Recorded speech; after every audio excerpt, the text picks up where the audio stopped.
What you're about to see is a conversation between me and Bram, who is the producer and arranger and involved in so many aspects of the new Pentatonix album. Really, really, really great conversation. I've personally really enjoyed this album, and in fact, I have a whole musical breakdown and analysis and reaction over on Patreon. If you'd like to see the full, uncut, unedited version, check out with the link down below, the Patreon. Let's get right into this interview. Hey, what's going on, everybody? Welcome back to the channel. My name is Jacob Restituto, and I'm a musician from Northport, New York. And today we have the absolute pleasure of having on the channel for a second time, a second feature, Bram. Bram, thank you so much for taking the time. You have tremendous involvement in many things in the music industry, but today we're talking Pentatonix and all the things involved in Pentatonix that you had in their most recent album. Thank you so much again for taking the time. I'm really looking forward to chatting about this.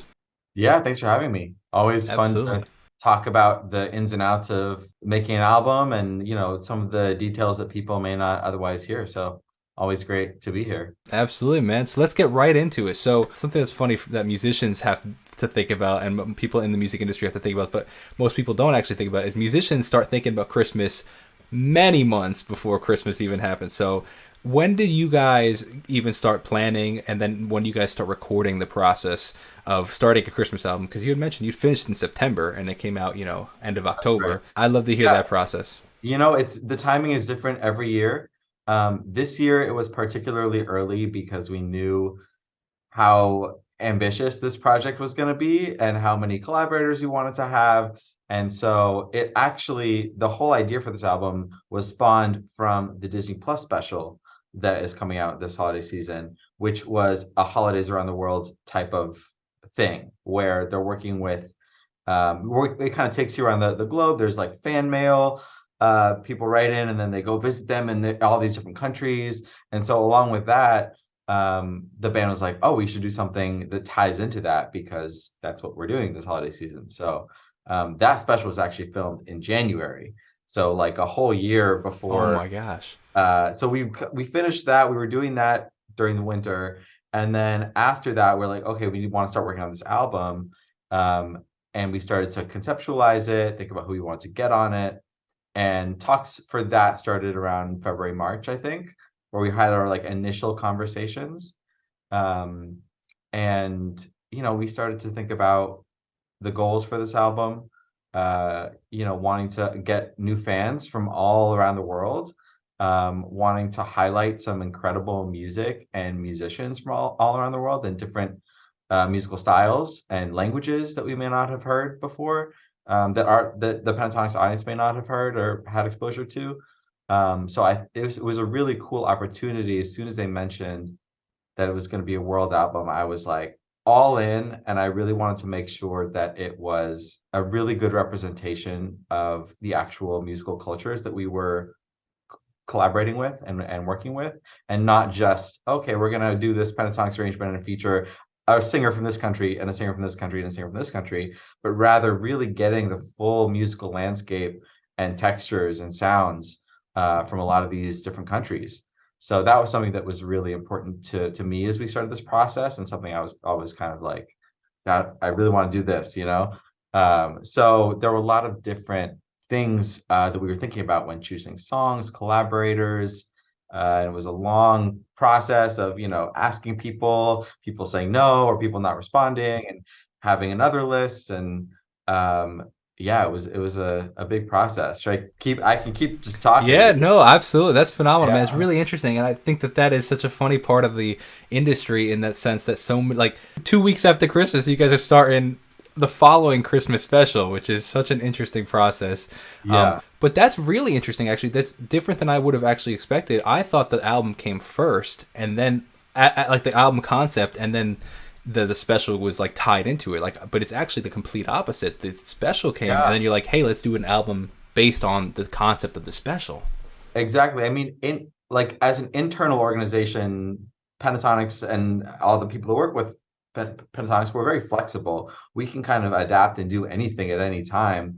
We can make any album for anything. That's kind of the thing that is the most flexible. And so when something like the Disney opportunity comes along, that is more inflexible. That's like, you have this opportunity for this special. It's going to film at this time. Here's what we want to do for it. There's more of a vision from Disney people. So there's a lot that we don't have control over for something like that. So, when we have that situation, we're like, okay, how can we kind of make the most impact and have the most kind of cohesive Christmas presence this year? And this year it was an international global thing. So it Well, I made think it's a tremendously cohesive because I wouldn't even know that they were two separate things. So like you right. guys did a phenomenal job at branding that. I totally thought that they were combined together in a collaboration. That's pretty remarkable, actually. Yeah, it's different because it's a TV thing and because it's a Disney thing. Disney has kind of the ownership over a lot of that audio and a lot of the creative for that. So there are actually versions of the same songs that we did on the album that are on the special. It's the same song but different versions, and that Very was interesting. part of the song selection process. Is that, oh, people are going to watch the special and they're going to want to go listen to it, and though we can't actually have those versions, we can have different versions of the same song. And so they may see like, oh, I love the Icelandic choir singing Silent Night. Uh, why don't I go find the Silent Night? And it's a different version, but it's also amazing. Yeah, So we absolutely. kind of wanted to tie in the same songs that we were doing on the Disney special with the album. Yeah, absolutely. So that answers a really cool aspect that I thought was really cool about this conversation is before we started, you had sent on your Instagram, you had put up a questionnaire saying like, "Hey, we're doing an interview with some questions that you had, and we're going to get into some of them in a bit." But that was definitely a lot of the questions are how did you guys choose some of the songs, especially because some of them you Pentatonix had already done before. Right. So then with new collaborators or new versions, like why did you choose? And that's a great explanation of like, well, first of all, we chose these for the songs, or Disney had, I don't know if Disney had input or you had input or however the fact is, but then from there, you guys create a second version essentially for the album because you mentioned that Disney has ownership and all those different Right. things. And I mean, it's another thing too, is that we had to put the special together very quickly as far as the music timeline of everything. So we kind of used the previous Pentatonix versions of a lot of those songs as the foundation. And we Mm. changed stuff. We re-recorded some stuff, and we, added some other singers who were in the special. But the framework of the arrangements, a lot of them are pretty similar to the original, the first Pentatonix version. And so we're like, oh, if we're doing an album, now we have time to like actually like really expand upon these songs, do completely different versions of them, um, highlight new guest artists that weren't on the special because the special is like its own thing. Um, so yeah, the song selection process, it was a combination of many factors. It's like, okay, what are the songs people know and love that we haven't done yet? What are the songs that we have done on the special that we want people to kind of see that and then gravitate towards the album? What songs are going to fit with these particular artists that we've decided to work with and they've decided to work with us? Um, so many different factors for song choice. And also, yeah, I mean, what's going to work with them musically? What's going to work with them culturally? Because not all of them are Christian and may not want to sing super Christian lyrics. So, you know, that's part of Christmas songs. It's like some songs are really religious, some are not. And so finding songs that really jive with whoever's going to be singing them is an important thing to consider. I would love to segue now into the arrangement of the music. We in this album, I feel like as the progression of Pentatonix has progressed in their sound, the maturity of the sound. First of all, I want to compliment it as a music listener. It sounds incredible. Like not just blowing smoke because I don't know, people like to blow smoke in the music industry. Oh, this album sounds great. No, but like legitimately, like production wise, I've heard a lot of Pentatonix's music and I've heard a lot of the music that you've worked on, and it's really interesting to see, and it's really cool to see just every year the quality increases. And I would love to know from you personally, what have you been doing? Like, why is that in the case? Like, are there advancements in technology that you're finding? Are there advancements personally that you're able to you discover that's like taking this music to the next level every time? Yeah, I mean, I think the fun thing about this album is that we had so many other creative influences that were working with us, whether it be the actual guest artists themselves or additional arrangers and producers that work with those artists, different styles of music to explore. It just pushed our creativity in so many different ways. And it was just incredible to get, also use of instruments, a lot more instruments on this album. So I think all those things combined kind of brought it to the next level in a lot of ways. And yeah, I mean, I could go song by song and kind of describe each of those, but that's the general feeling, is that we just had so many other elements to play with, that we were able to really kind of take things to the next level. Absolutely. I'd love to hear your input. You mentioned that there's so many different collaborations, so many different arrangers and production and stuff.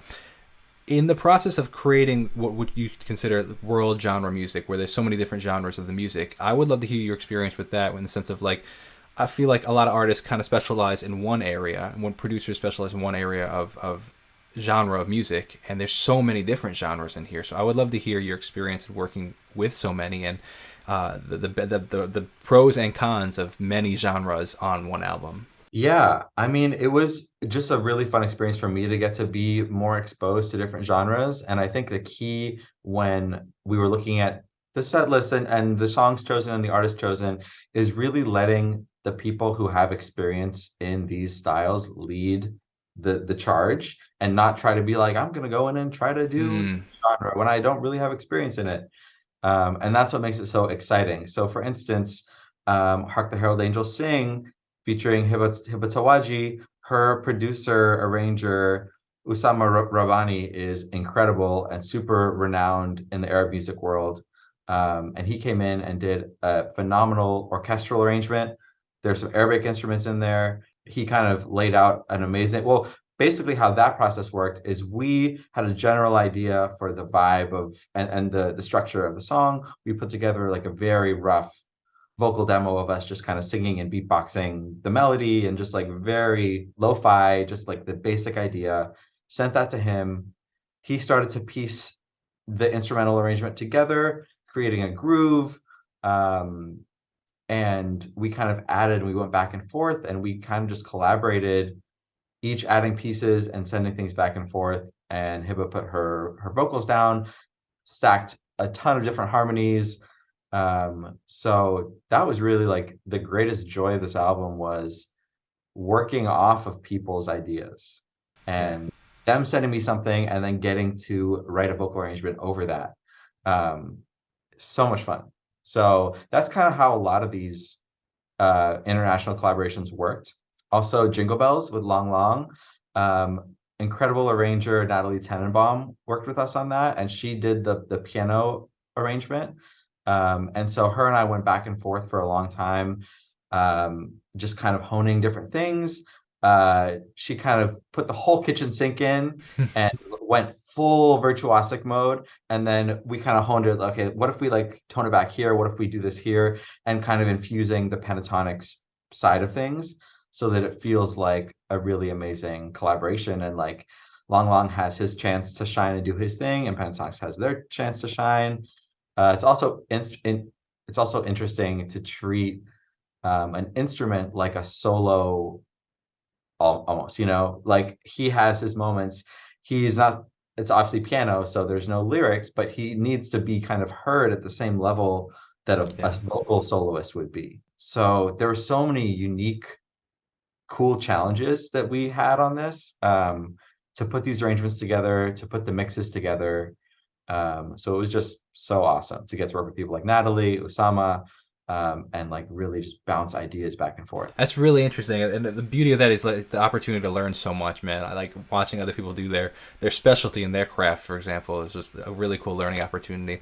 How much of the collaboration was in person versus sending back and forth files and emails or phone calls, and versus actual coming into the studio and recording? Yeah, it's a great question. Looking at the track list, Maguette, who is from Senegal, who lives in LA, he did the drums for Black Panther, and he's the guest feature on It's Most Wonderful Time of the Year. So that one we got to do in the studio in LA. He brought in all of his different drums, and Kevin and Matt and I were there just kind of working with him and, oh, what if you try this? What if you try this? And just putting a ton of different grooves down. And then after the fact, we kind of just move things around. So it was awesome to get to see him do his thing and work with him in the studio. Long recorded at Spotify Studio in LA. And I got to go work with him there, which was amazing. Very cool. On this incredible Steinway piano that they have there. That was super fun. I know Scott worked with Megan Trainor a lot for Kid on Christmas. And then Grace Lokwa from the Congo, he and his choir recorded there completely, sent tracks in. So we never got to meet him. The tracks he sent were unbelievable. And his ad-libs on that just make the whole track. Star on Top was one that Martin Johnston Sure. and Brandon Paddock produced that one. And so they worked with Pentatonix, and I kind of tracked some vocals after that, but that was mostly done in person. Prayers for This World, written by Diane Warren. I got to visit the string session of that, which was amazing. David Campbell did the string arrangement. So that was a lot in-person stuff. Hiba and the orchestra in Lebanon recorded completely on their own. We never got to meet them, unfortunately, but they just sent tracks in. Leia Salonga came to the studio in LA and we recorded her, and that was amazing. She's such a sweetheart. La Santa Cecilia recorded with us in LA. Wow. So much fun. So it was Pepe Carlos on guitar, on lead guitar, Andy Abad on rhythm guitar, and La Marisol on vocals. So the three of them came to the studio and we like put the arrangement together kind of in the room, which was really fun to kind of just vibe. And, oh, you know, what if you try this? What if we pull it back here? We had a basic structure, but a lot of it was just figuring out with them and making sure that, you know, a lot of what they were playing was kind of true to the like bolero Mexican style, which was super fun. Shreya Ghoshal recorded her vocals from India, and then Toby Gadd is LA based, and he recorded a lot of the Pentatonix vocals, as well as like the Sid Sriram vocals at the beginning. Hikakin and Seiken recorded from Japan. We never got to meet them. And then the King Singers recorded from the UK. So Wow. it was a good mixture of, you know, getting to work with a good number of the artists in person, and then a lot had to send their tracks in. And what I got from that, man, is how many different hats do you have to wear, you know, as the arranger and producer of some of the tracks. Like, man, going in and arranging the piano, or going, you know, like all these different things, coming working with the orchestra or the strings or the guitars, and there's so many different hats that are required, and just the thinking caps, and it's incredibly impressive on your part. So it's very cool. Thanks. Yeah, I think, you know, a key part of this is knowing when to step in and when to step back and let the people that know what they're doing do things better than you. I think that's like a key thing to keep in mind when you're overseeing a project like this, is just the sheer diversity of every track requires a different approach. King Singers, I pretty much, you know, we had a quick session, Kevin and Matt and Scott, and we put some ideas down. And then I pretty much just arranged it. I kind of took those ideas and just did it myself. I think that's pretty much the only track that was like that. Pretty much all the other ones required a great deal of back and forth. Last Christmas was somewhat like that. We made some changes after we, you know, heard the first mix. Scott was like, let's add this and this and this. Invincible, and then a lot of the more instrumental driven tracks and original tracks I was less involved in. Kid on Christmas, and Star on Top, and Invincible. So those I just kind of recorded vocals and did what I had to do, but they were finalized by the producers of those tracks. But yeah, it's every track required a different approach, different setting, different amount of involvement. I was kind of, you know, making sure everything was happening. Yeah, for sure, man. It's very impressive, for sure. I was speaking to Ben H. Ben Hasdo, I believe it's pronounced. So we were speaking about the recordings of the Evergreens and his involvement of that. Hopefully there's some sort of behind the scenes coming out. I would love to see some behind the scenes coming out of the recording of this. But I'm curious, even just talking about Evergreen, how you in your creative process, how having cameras in the room, did you find that affected the creative process for you personally or anybody else in the room, or do you think it enhanced it, or made people a little uncomfortable? I'm just super curious about that. Yeah, at this point, Pentatonix, they're used to having cameras in their face Sure. at all times.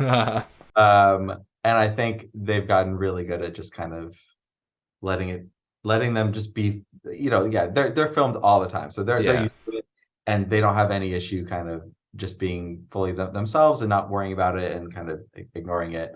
Yeah. Uh, I'm pretty good at ignoring it, but then sometimes I'll be like, oh, I'm being filmed. I need to like sit up straight, not look like a schlump. Yeah, Uh, sure. so, but yeah, I mean, once you kind of get into the music, everything else kind of Yeah. fades and Yeah. really just focus Absolutely. on it. And then there's sometimes when it's like, oh, can you do a run through of this so I can get a good shot of this, Mm, stuff like that. for So sure. yeah, it's always great to have some of this process captured because it's so fleeting. It's like, all right, we do it, and then the album comes out, but having kind of these moments captured is always really nice. 100%, I couldn't agree more. Absolutely. So I would love to get into some of the follower questions that they sent in for us, and I'd love to hear your quick takes on some of these questions. Any unique challenges with this album, for example, long distance or adding instruments? We've kind of addressed a couple of these things, but any that you hadn't mentioned so far that you found in this album? Yeah, I think that the main challenge was just timing and just having so many collaborators and so many different time zones and language barriers sometimes. Mm, Just kind of very get, interesting. we're on WhatsApp with this person and we're texting this person and we're on email with this person and all their managers and everything. So that was like the biggest hurdle was just like timing and just making sure that everything was coordinated, because most of our other albums, it's like, oh, there's one or two collaborators and management is just dealing with that and it's easy. But this time every song pretty much has someone. So it was just a lot of details and it took a lot of time to like get everything over the finish line. So that What was was the the time frame for this from start to finish? What would you say that is the time frame? Oh, well, I mean, we started chatting about the album in March, I believe, and then started recording in May. And then May through September, we were kind of on and off recording stuff. It was very spread out, all the different sessions. It's like, okay, this Sure. artist is in LA this day, and then Long recorded like September 9th. So that's someone asked like why are there only 10 songs on the physical album and 12 on the digital? And that's why. It's because he wasn't back in LA and he couldn't record until a certain day, and the deadline for the pressing for the physical album was already over.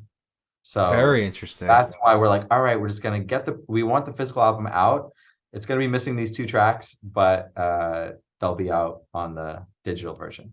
Very interesting. So I'm curious. Another question that I received when I mentioned that we were going to be chatting today is the decisions. Like you started to briefly talk about it. The decisions of like vinyls and CDs versus digital, and like a lot of the world is going towards digital, but there are so many. The fan base of Pentatonix is very broad in age.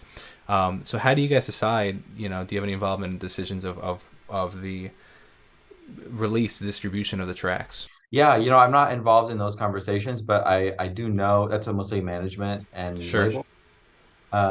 But yeah, I do know that because of Pentatonix's demographics and how wide the age range is, people still do buy Pentatonix albums, and also because it's a Christmas thing, it's a great thing to like give as a Mm. gift. A lot of people have CD players in their cars still, so you know, it's something that people can pick up at Walmart, Target.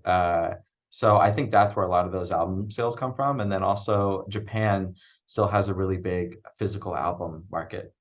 Um, Very interesting. yeah.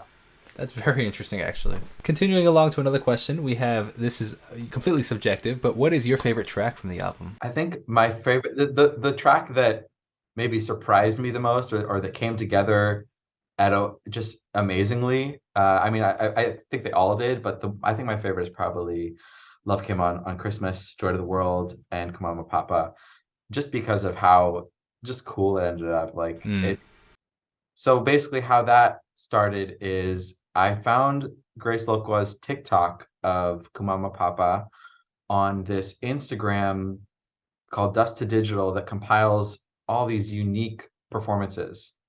from all over the world. So I found that I was like, this is awesome, looking for collaborators to work with. And we're like, okay, maybe we use this as a sample. Maybe Well, how are we going to involve this and what are we going to turn this into? And then it's like, okay, what if we like mash it up with Joy to the World? Maybe we can do that. And then it like wasn't quite fitting. So I'm like, you guys should just write an original song that is based on Joy to the World, but really can fit with Kumama Papa so that we don't lose the essence of that song. And so that's what ended up happening is Kevin, Matt, and Scott took those ideas and wrote Love Came on Christmas. So they kind of fleshed it out and brought in all these different influences and created this incredible song. And then we kind of put that together in a demo, sent it to Grace. Him and his choir kind of re-recorded it because they already had another version that we were kind of using as the like sample, but they recorded it like super nicely. And he did a bunch of new ad-libs that just worked so well. And so, yeah, I just love how that song turned out. so did you know, was that your discovery of the artist that's featured on that song, or did you know of them beforehand? Yeah, no, I didn't know of Grace before that. And That that's, is the remarkable part about social media, and as yeah, artists, the reason the artists should be putting things out, because who knows, who's gonna see what you post, and that's remarkable. Actually, is the cool collaborations that come from social media. yeah, that's something, one of my big goals for this album was to highlight artists that were not already well known across the world. Grace is super well known where he's from, but, Hmm.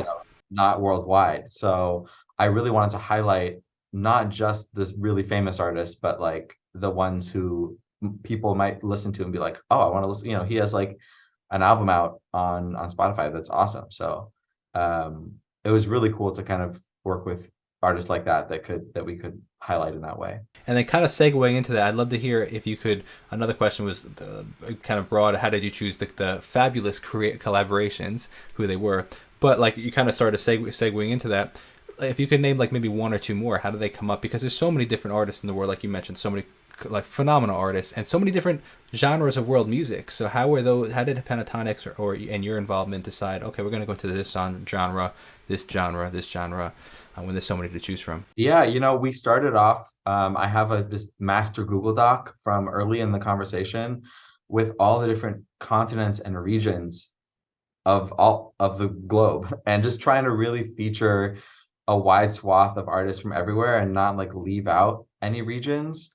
And I think all things considered, we did a pretty good job of like a pretty diverse representation Absolutely. of languages, of regions, of cultures. So that was really one of the main goals. Obviously, there's always with a 12-song album, you can only go so far with that. And of course, there's people that want more, from various places. But yeah, that was a big thing. What was the original question? Oh, How just did you choose the highlighting, collaborations? how do we choose the collaborations? So yeah, so we had this master list and just kind of, okay, who's our first choice, who's our second choice, and kind of going through and finding people and asking people and just seeing who was down. Yeah. And um, La Santa Cecilia, Grammy winning group. I found out about them through a former student of mine, Lucy Hmm. Arnaca, who's also from Mexico. And I was kind of asking her about the like awesome Mexican artists and Spanish speaking artists. And she recommended them, and they're based in LA now, and awesome. Just Yeah, man, it's all about connections and relationships, man. It's wild. That is so cool. yeah. And then Shreya was recommended by my roommate Shams Ahmed, who works with me on Acapop Kids on Citizen Queen, and he's also works at Acapella Academy, which is where Lucy, my student who recommended Santa Cecilia, that's how I know her. So just kind of using the musical network, asking for recommendations, doing our own research, looking at charts too, and like seeing who's popular in certain areas. Hmm. Um, yeah, it was just a lot of different ways that we found who we ended up with, and we're so Yeah, happy. absolutely. It came up phenomenal. That's also a perfect segment or segue into. I wanted to ask about how Acapop Kids and Acapop. For sure, yeah. Akapop Kids, we were just on America's Got Talent It's a few amazing. months ago, and they did so well. Super proud of them. And right now, we're kind of figuring out what our next move is going to be. Looking into the touring space, looking into gigging, and kind of figuring out what the next chapter of Akapop Kids will be. So currently figuring that out right now. And then Acapella Academy, we are in full audition mode. So if you are listening and between the ages of 12 and 18, please audition for us. We are an amazing 10-day summer vocal a cappella program based in Southern California. And you can find more info at acapellaacademy.org or just Google Acapella Academy. And yeah, we're auditioning right now. We're having in-person auditions this year for the first time ever, which Wow, is cool. really exciting in like 6 different cities. Wow, very cool. Another way to get people out. We're still doing our online auditions also, but for someone who doesn't want to spend all the time putting together a video, if you just want to come and sing and be done with it, it's a great way to do that. That So is very cool. yeah. That's so And man. yeah, That's really congratulations. thank you. And yeah, this past summer was our first summer back post lockdown and everything. We had 2 years digital, and now we are fully back in person in the swing of it, and we're super excited for the summer. No, that's really exciting for sure. Very cool. Well, I want to be respectful of your time, so I want to wrap it up. But I have a couple of just follow-up questions about some of the things we've talked about. I For would sure. want to know with the things Pentatonix and the new album. I would love to know what you are personally looking forward to people seeing with the things that are coming out that you've been involved in. Like other projects or just about Well, the actually both. So whether it be other projects or whether it be within this project that you're excited about, like I'm really looking forward to people seeing the quality or the difference in sound or stuff like that. yeah. I mean, I want to use this album as a way to kind of expose people to new genres and to Very new cool. styles. And Hiba singing Hark the Herald in Arabic was like a Yeah. highlight. Shreya's Hindi at the end of Invincible, and just kind of featuring that because there's so much amazing music all over the world. And I think we get a little narrow-minded in our Sure. consumption of Western music and pop music, and there's so much incredible stuff out there. So that's something I'm really excited to expose people to. When I was listening to the album, it was really remarkable to hear these songs that I've heard so many times. Most of the songs, obviously, not the classics, right? So many times, but then to hear somebody singing in a completely different language, the perspective of, oh my gosh, on Christmas when we're singing this song here in America, 6,000 miles away, somebody else is singing this in a completely different language at the Yeah, same exact time, and it's just a really remarkable just the world is very small and very large at the same time. exactly. Yeah. That's something really cool about this album. Is there anything specific that you would want people to know about this album or about the process about this album that you thought was really fun or different or unique or just in general? Yeah, people were asking about the Silent Night arrangement with the King Singers and how I approach that because I think that was the song that I had the most direct involvement in. Just so much fun to put together and figuring out how to kind of treat the King Singers and Pentatonix and how we can highlight what makes them each so great, but something still cohesive.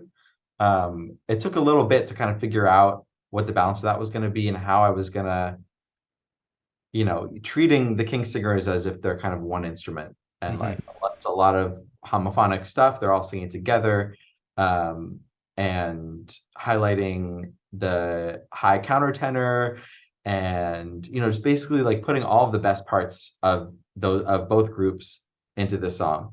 And then Pentatonix doing a lot more kind of ad lib type stuff, more not singing together, but singing, like waterfalls, like one person enters, another person enters, Yeah. while the King Singers are just like holding it down. So that was something that was really cool, just figuring out how to make use of all those 11 voices. It's a lot of voices, man, for sure. Yeah, I'm super curious, and this is a selfish question now. I'm super curious, and you can go in depth as much as or little as you want. There was definitely a lot of layers in this track, in this album. You could definitely hear the hugeness of the vocals. for sure. Could we talk about that for a little bit? I'm super curious just from a production standpoint because the vocal sounded so phenomenal, and I just love to hear some of the process. Yeah, I mean, it's different for every song. Sure. Uh, a lot of it was really similar to how we normally produce vocals, where we just kind of stack, we like triple parts. So And each, when you say that though, each singer essentially would have a triple part. yeah, but it's the same note. It's the same part they're singing. They just Yeah, sing it yeah, yeah, yeah, times yeah. for thickness, for panning. Um, so a lot of the bigness of the sound, I think, just comes from the added instruments. Very interesting. Because vocally, and just having one or two more elements in an arrangement changes the whole thing. Because when you have five voices and then you add two more voices, like on Last Christmas, and just it makes the bed so much more full. So every song pretty much had an additional element, whether it's, Kid on Christmas had full instrumentation, Megan Yeah. Trainor, Jingle Bells had piano, Most Wonderful Time of the Year had these drums that really set the foundation. But besides the drums, it's just a five-part arrangement. Love came on Christmas definitely had more layers to it. Maybe everyone kind of sang two parts. And then Star on Top had instruments. But besides that was pretty much a regular Pentatonix five-part arrangement. Prayers for This World, strings, all that kind of stuff. Hark had the full instrumentation. Christmas in Our Hearts, just regular five-part arrangement plus Leia. And then Felice had guitars, and Invincible. Yeah, I mean, so it's pretty much the same as we normally do for the most part, but then with these added singers and instruments. That is really interesting. Like what you said, though, that even with the addition of one or two, three different things, it creates a whole different depth to the songs. Yeah, it just allows you, when we're mixing, Ed Boyer mixed most of the album. And he, basically getting to when you have all these different elements, you can put stuff farther back, stuff more forward. Whereas when you just have five vocals, it's more of a challenge where to put everything and how to make it sound really full. Sure. Absolutely. So even one additional element is just such a help with that. Ben, I want to thank you so much for taking the time. It was an absolute pleasure. I want everybody that's watching this to go check out the special that's coming out on Disney. What is it, December 2nd, I believe? Oh, I think so. I believe it's December 2nd. It's a date that I have, and I just wanted to confirm. Pretty sure. Well, December 2nd. Right. Sounds right to me. This is perfect. December 2nd, Disney Plus. Go check it out. Go check out the new album. And thank you so much for watching. Have a wonderful day. God bless and peace out.